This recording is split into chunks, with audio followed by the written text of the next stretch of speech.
pessoal, sejam bem-vindos a mais um programa Renove-se aqui no canal Cron TV. E hoje nosso tema é mais do que especial, que é filosofia e expansão de consciência. Mas antes de a gente entrar nesse assunto, eu gostaria de pedir para vocês seguirem o canal, ativar as notificações para que vocês possam cada dia estar recebendo o conteúdo meu e dos outros comunicadores. E hoje nós vamos falar sobre filosofia e expansão de consciência com o nosso convidado, Paulinho Rocco. Boa noite, Paulinho. Boa noite, tudo bom? Muito obrigado aí pelo convite, obrigado pela confiança. Eu que agradeço, é uma honra ter você aqui no programa com a gente. Obrigado. E eu queria pedir, assim, para, em poucas palavras, você pudesse apresentar quem é o Paulinho Rocco. Bom, eu sou ator e sou professor também, sou dramaturgo, né? Então eu trabalho com teatro há muito tempo, eu tenho uma companhia de teatro em São Paulo. Eu trabalho nessa área há 22 anos profissionalmente e a companhia tem 13 anos já de existência. Eu dei aula em alguns cursos de profissionais de teatro e também sou formado e pós-graduado em filosofia. Eu fiz pós-graduação em filosofia grega e caí, por uma coincidência do destino, dentro de sala de aula e tenho uma super paixão por dar aula para ensino médio, inclusive dar aula para suas filhas, né? Então, são essas duas frentes aí que eu trabalho, né? Com a companhia, né? Produzindo espetáculos, atuando também, né? Escrevendo às vezes e na sala de aula para ensino médio. Legal. A filosofia, no meu ponto de vista, ela pode ser, por muitos vistos, assim, como uma coisa tão difícil de se entender, de se compreender, né? Mas, assim, eu posso dar um testemunho das minhas filhas que você passa de uma forma tão leve que elas levam como realmente a filosofia é como um aprendizado de vida. As duas foram apaixonadas pelas suas aulas, né? E, assim, por isso que eu até quis trazer, porque você traz essa filosofia de uma forma mais leve, né? E aí eu queria te pedir para você explicar o que é filosofia, né, para os nossos telespectadores. Em primeiro lugar, queria mandar um beijo aí para a Giovana e para a Larissa. Saudades da Giovana. Larissa ainda dando aula para ela, né? A Giovana, muito, muito aplicada. Eu passava umas coisas, ela me mandava uma mensagem, quando eu acho aquele livro. Você estava alguma coisa na aula. Elas adoram sua aula, elas adoravam. E, bom, filosofia é um fenômeno que nasce na Grécia, na verdade, né? Hoje a palavra filosofia é usada em muitas coisas, filosofia de vida, mas a filosofia, de fato, ela nasce, é um fenômeno grego, ela acontece na Grécia, né? Mais ou menos 2.700 anos atrás. A gente fala que o primeiro filósofo, ou proto-filósofo, vai ser o Tales de Mileto, e ele faz um questionamento que eles estão buscando a origem das coisas, né? Como que as coisas começaram, o princípio, na verdade seria a palavra mais correta, o princípio das coisas, e ele acha um caminho que ele acha que o princípio é a água, que as coisas vieram da água. Ele não está certo na sua hipótese, mas ele faz uma coisa que ele percebe que todas as coisas viriam de um único ponto, que seria, no caso dele, da visão dele, falando na água, achar que as coisas vêm de um único lugar faz com que você trabalhe a unidade das coisas. É isso que a filosofia acaba fazendo. Meio que está dentro da fala dele, tudo é um. A filosofia surge com essa fala, tudo provém da água, né? Então, ou seja, tudo é uma única coisa, vem tudo de um único ponto. A filosofia surge com esse fenômeno. E acho que a própria palavra filosofia ajuda a gente entender o que ela é. A philo, né? A palavra grega, né? Philo vem de filia, que seria o amor amigo, né? Os gregos trabalham 3 palavras que significam o amor, que é o amor eros, que é o amor romântico, né? A palavra erótico vem daí. O ágape, que é aquele amor incondicional, o amor de Cristo, o amor de mãe, né? E a filia, que é o amor amigo, que é a amizade. E esse é um sentimento que se diferencia dos outros dois, porque ele se caracteriza pela ausência, né? Quando você sente filia por alguém, você sente que você não tem uma coisa que seu amigo tem. E aí você quer estar perto dessa pessoa porque você sabe que ela tem uma coisa que você não tem. Né? A sensação de ausência, ela se caracteriza na filia. Então, o filósofo é a pessoa que é amante da Sofia, né? Sofia é sabedoria. Então, ele sabe que ele não é sábio. Então, ele não para nunca. A gente fala que o projeto filosófico ele não tem fim. Porque você sabe que lhe falta algo. Você tem amor exatamente por saber que lhe falta alguma coisa que é a sabedoria. Então, você continua infinita busca. O filósofo mais famoso do mundo, Sócrates, a frase mais conhecida, tudo que eu sei é que eu nada sei, exatamente concluindo esse raciocínio. Uhum. Interessante. E é interessante porque, assim, tudo que muito das frases, né, dos grandes filósofos, embora sejam lá de trás, antes de Cristo, são tão atuais, né? São É tão muito, atuais. é muito poderoso, né? A filosofia ela está voltando os olhos para aquilo que é verdadeiro, né? Então, e hoje em dia a gente tem uma relativização da verdade que é até perigosa, porque quando você relativiza a verdade, tudo pode ser o que quiser. E aí você perde a inteligência, ela explode, ela derrete. Né? Quando você relativiza, não, eu tenho a minha verdade, ou a verdade relativa, isso é até quase criminoso. Quando você faz isso, você faz com que a sua inteligência se dissolva, porque a própria função da inteligência é buscar aquilo que é verdadeiro. Você está com uma doença, você vai no médico querendo saber, me fala a verdade, o que eu tenho para eu poder tratar, né? Ou quando você, sei lá, quer namorar alguém, você quer saber se o sentimento dela é recíproco, é verdade, o que você está sentindo, que ela está sentindo também, ou qualquer coisa dessa natureza, né? E no conhecimento também. Porque às vezes a pessoa trata como opinião pessoal aquilo que é verdadeiro, né? E aí essa é onde essa coisa começa a acontecer, esse facelamento mesmo da inteligência. Eu vejo isso, essa questão relativa da verdade, né? Então, por isso que a verdade é aquilo que não se troca nunca, né?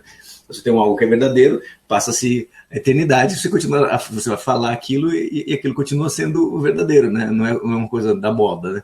Então, por isso que passa todo esse tempo, né? O próprio Cristo disse, né? Eu passarei, minhas palavras não passarão, né? Então, porque ele estava falando a verdade, né? Por isso que as palavras, elas continuam. Então, os filósofos, de fato, eles são os caras que estão voltando os olhos para ver se conseguem perceber a verdade, né? Uhum. E entre os jovens, né, até por conta aí das meninas, no seu ponto de vista, qual que é o filósofo que elas mais gostam? Tem uma linha, assim, mais específica para os jovens? Porque já que você fala uma linguagem tão leve, né, para os jovens? Nossa, eu nunca tinha pensado nessa ideia. Olha, eu não sei te dizer, porque eu acho que depende do momento que a aula entra, né? Porque tem uma coisa muito da dúvida que eles têm, né? Eu acho que a grande sacada da filosofia é trabalhar em cima das dúvidas, não das certezas, né? Então, como eu quero saber a verdade, estou na dúvida, estou me movimentando, e às vezes, dentro daquela conversa que está ali, surge uma dúvida despertada neles, né? Então, às vezes, um filósofo ou outro vem encaixar. Particularmente porque eu tenho essa paixão pela Grécia, eu acabo usando muito o referencial dos gregos, né? Então, são filósofos que eu acabo usando mais. Então, eu vejo que a galera tem uma admiração pelo Aristóteles, pelo Platão, pelo Sócrates, só porque mas porque eu acabo citando mais eles, até porque a base da filosofia nasce ali com eles, né? Uhum. Então, eu percebo isso ali, mas varia muito. Tem uma variação, porque as coisas vão aparecendo na minha cabeça, também eu vou falando, às vezes não programei uma coisa e começa a falar outra, né? Você começa a vir outras ideias, ou a dúvida deles é diferente, a coisa vai se movimentando. Bacana. Porque a Giovana, ela falava muito de Nietzsche. Ela era apaixonada por Nietzsche. O Nietzsche fala bonito, né? Ele tem uma linguagem muito poética, né? Então, às vezes, as frases dele são poderosas, né? Então, não é um filósofo que eu tenho grande admiração no sentido da filosofia, mas ele tem uns momentos, assim, de muita beleza nos textos. Então, de fato, ele causa uma impressão, né? As frases dele, elas são poderosas, assim. Elas vêm. Tá. Assim, como que a filosofia, ela explica, né, essa expansão de consciência? Então, a primeira coisa é esse lance da busca pelo que é verdadeiro, né? Então, quando você vai nesse caminho, você vai atrás disso. E uma das coisas que é aquilo que é verdadeiro, ele deve ser eterno. Certo. Necessariamente eterno. E o eterno deve ser necessariamente infinito. Você imagina uma eternidade igual. Então, socorro. A vida é a mesma vida, socorro, tem que ser infinito, tem que ter outras possibilidades. Então, a gente vai falar assim que quando você conhece, imagina dois ciclos, um ciclo pequenininho e um ciclo grande dentro, né, um dentro do outro. O pequenininho é o que você conhece e o grande é o que você não conhece. Aí você pode expandir aquilo que você conhece para o que você não conhece. Quando você faz essa expansão, você vai ver que abre um outro ciclo maior, que é aquele que você não conhece. Você, de novo, isso de maneira infinita. Então, o processo de expansão da consciência é quanto mais você conhece, mais você vai perceber que você não conhece. Então, existe uma frase bonita que fala assim, conhecimento é a única coisa que você não, quando você não tem, você não sente falta. Você nem sabe o que você não sabe. Uhum. Né? Então, a pessoa realmente arrogante é a pessoa que ela não sabe que ela não sabe e ela sai falando das coisas, né? Atirando para tudo quanto é lado, porque ela nem percebe isso, né? Então, em filosofia, a gente usa também a questão do horizonte de consciência. Então, essa pessoa dentro do horizonte de consciência é mais importante o que você não sabe do que o que você sabe. se eu vou falar sobre filosofia, que eu tô falando, eu tenho que pensar, assim, bom, qual que é o horizonte de consciência das pessoas que estão ouvindo? Será que elas sabem que em filosofia tem essa e essa característica para poder abrir esse horizonte do que ela não conhece, para poder mostrar para ela, olha, tem todo esse panorama aqui que a gente pode olhar. Então, conforme você vai abrindo os panoramas, você fala assim, nossa, isso, tem aquilo, aí você vai expandindo isso, né? Pensar fora da caixinha mesmo, Mesmo, né? né? Precisa abrir, né, esse sentido. E eu acho que a grande sacada nesse sentido é a dúvida. A dúvida te movimenta.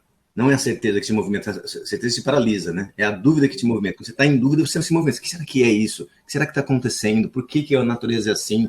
Por que fulano me largou? Né? Qualquer coisa dessa coisa, aquilo te movimenta de algum jeito e aí você entra em expansão. Quando a pessoa já sabe de tudo, as pessoas são insuportáveis de conversa, né? Você vai falar com a pessoa, já sabe, você fala, não tem nada para poder trocar, você já sabe tudo.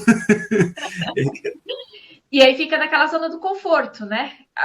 O saber fica ali, a pessoa às vezes fica naquela zona do conforto, tá tudo certo, né? Não, eu já sei, isso aí que você está falando não é tal coisa, né? Ele fica fechadinho naquele universo pequenininho ali, e aí a coisa, de fato, ela não se expande. Porque ela para de usar a dúvida e se acomoda aí no conforto da certeza, né? Eu sou estudante de teosofia, né? Que legal. E gosto muito. E lá a gente tem acho que em várias escolas de teosofias, né? Que eles falam que assim, o conhecimento está para todo mundo, mas nem todo mundo está para o conhecimento. E a filosofia também ela é isso, né? Um conhecimento amplo para todo mundo. Mas a pessoa tem que pensar fora da caixinha para acessar mesmo esse conhecimento. Tem que desejar, né? Coisa. A pessoa tem que querer conhecer, né? Senão não adianta, né? Eu quero conhecer tal coisa, né? Eu preciso ter o desejo de conhecer, né? Você falou do interesse dos adolescentes até, né, em relação a isso. A ideia é tentar tornar interessante para que eles tenham interesse, mas porque não é possível colocar alguma informação na cabeça de alguém, né? Eu posso estimulá-los e aí eles queiram vir com as dúvidas, né? E aí a coisa começa a acontecer, algum tipo de conhecimento a partir disso. Né? Uhum. Bom, falando em conhecimento, em estímulo, eu vou fugir um pouquinho do nosso assunto aqui, porque assim, eu não posso terminar essa entrevista sem falar da peça, né? Como você falou, você é dono de uma companhia, e eu não posso deixar de falar da peça Anne Frank, né? Que eu queria que você contasse um pouco da sua peça. E assim, antes eu queria até falar assim, que eu assisti, eu amei. Foi acho que a experiência mais louca e mais especial que eu já tive nessa história. E que assim, eu queria que vocês reprisassem para mais vezes. Todo mundo tinha que assistir essa peça, pelo amor de Deus. Bom, como você falou, eu faço parte de uma companhia, né? Nós somos um grupo de artistas. E a gente resolveu contar a história da Anne Frank, né? E a gente fez uma adaptação do diário, a gente pegou o diário dela, existe uma peça mais antiga, até virou filme, a versão é em preto e branco, a gente pegou a versão antiga da peça e o diário mesmo dela, o texto, e fez um ajustamento aos nossos interesses para fazer o espetáculo, e a gente montou, a gente foi montando, foi criando o espetáculo, e a gente tinha um festival que a gente foi participar na Polônia, em 2014. A gente sabia que a gente ia para o festival e uma das coisas que a gente pensou era falar assim, vamos fazer a Anne Frank, porque indo para a Polônia a gente pode passar em Auschwitz, no campo de concentração. Então a gente já começou o processo da peça sabendo que a gente teria a viagem. Entre o tempo do processo, a gente iria até a Polônia. Então a gente participou do festival lá, a gente não levou o espetáculo, a gente foi só participar, fazer curso, estudar, conhecer as coisas lá na Polônia, e isso na Varsóvia, e depois a gente foi até a Cracóvia, no sul, onde tem o campo. E fez um passeio lá que tem no campo de concentração de Auschwitz, e a experiência é maravilhosa e horrorosa, né? Porque é impressionante ver aquilo, é maravilhoso o quanto aquilo te causa de impacto, de imaginar que o ser humano chegou àquele ponto, né, de fazer uma coisa com outras pessoas, né? Então ele te causa, pelo menos para mim, causa essas duas coisas. Então quando a gente voltou para voltar a fazer o espetáculo, né, continuar os ensaios do espetáculo, a gente falou, a gente precisa proporcionar ao público a experiência do campo, que é para onde eles foram depois, né? Então a gente inverteu o eixo da peça. Então a peça começa na rua, na verdade, né? O público está lá fora esperando para começar o espetáculo, e os atores já saem lá, os soldados já começam a prender pessoas lá fora, né? Já mostrando esse horror que era esse tipo de coisa, e a gente faz uma espécie de uma encenação do campo de concentração, que é a entrada do teatro até dentro do local onde, de fato, eles ficaram ali por aqueles 2 anos escondidos, né? Então a gente fez essa experiência da sequência, e eu acho que muito do que o pessoal, além do espetáculo é bonito, também dentro do teatro, mas a experiência que você tem ali fora, ela te causa uma situação muito diferente lá para dentro do espetáculo, né? Exato. Eu acho que essa experiência que vocês causam, né, logo no início é realmente despertar nas pessoas aquilo que realmente eles sofreram. Porque é tão surreal da forma que vocês passam pra gente aquela sensação que a gente realmente acredita que está no campo de concentração mesmo. É impressionante. A gente fazia, o diretor, ele fazia toda essa passagem junto com o público para ver que tinham pessoas que tiveram crise de pânico, em alguns casos. Tiveram pessoas que tiveram que segurar a pessoa, colocá-la para o teatro por trás, até, ou mesmo ela não quis assistir, porque houve alguns casos, até colocavam uma placa na frente falando do impacto emocional de altíssimo realismo que a peça causou. Foi uma sugestão de um crítico que foi ver, ele falou, coloque uma placa para a pessoa saber o que pode ser, né? Que aconteceu um impacto muito grande. É verdade, ele ia sempre acompanhando ali para ver se alguém não tinha um surto e tal. E a gente teve um caso curioso, uma das atrizes que faz a mãe da Anne Frank, ela trabalha numa loja de pisos. De manhã ela exerce esse serviço. E ela estava comentando alguma coisa com uma cliente, e ela comentou da peça com a cliente. Eu estou num espetáculo, não sei o quê. E falou da peça. E a moça falou assim, meu pai, ou meu avô, acho que meu pai é sobrevivente do campo de concentração. Não de Auschwitz, mas de um campo de concentração. E veio fugido para o Brasil depois. E ficou super interessado. E esse moço, um senhor já, 80 anos, senhorzão bem forte, bem grandão. E ele foi para assistir o espetáculo. E foi muito legal, porque ele participou, foi no campo todo, ele não, em nenhum momento ele quis sair, a gente ficou meio com registrar que ele não vai, né, ficar com medo e tal, alguma coisa assim.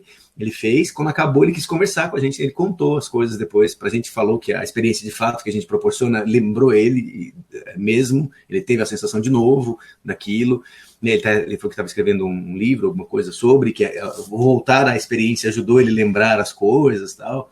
Então, de fato, a gente tem uma pessoa que de fato passou pela experiência e fala, de fato, a experiência é muito real. Né?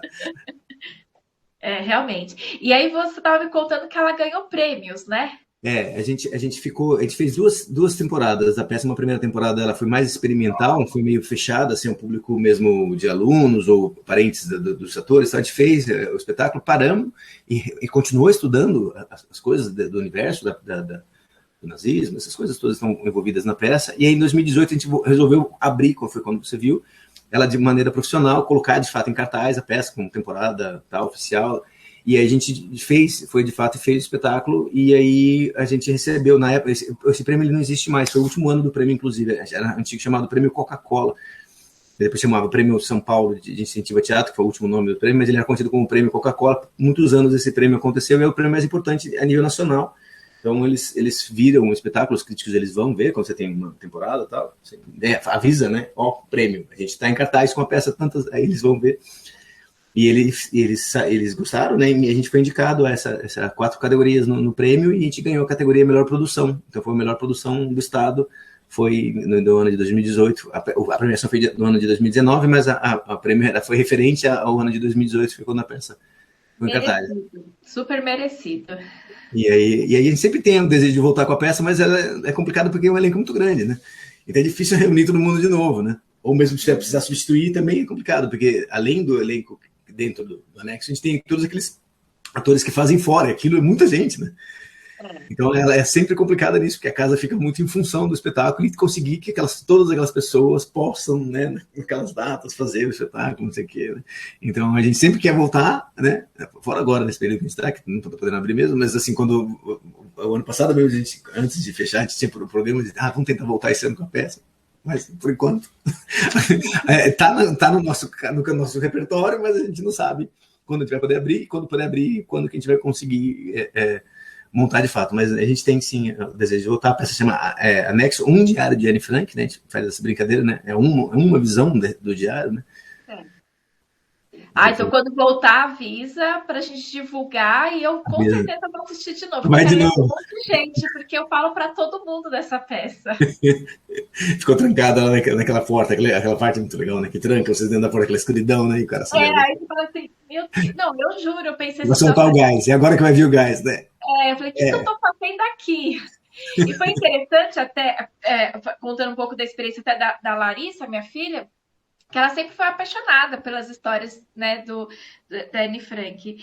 E interessante que numa sessão de apometria que eu fiz dela por conta de medos, enfim, na apometria cessou que ela, numa existência, ela participou daquela situação de Ah, que Auschwitz. interessante. Que Então ela interessante. vivenciou tudo aquilo, De né, alguma na maneira estrada, tem. ela vivenciou, e aí foi muito especial para ela, né? Que Foi legal. muito. E para mim, como mãe, de ver ali todo aquele elenco, todo o contexto da peça, não tem o que falar, precisa A dar potência que a arte tem, né? Que potência que tem a arte, né? É uma coisa impressionante, né? Como pode, né? É uma peça, né? É uma encenação, você sabe que é uma encenação, você está pagando, você sabe que aquilo são atores, e mesmo assim a gente Você sente na pele. você sente na pele aquilo.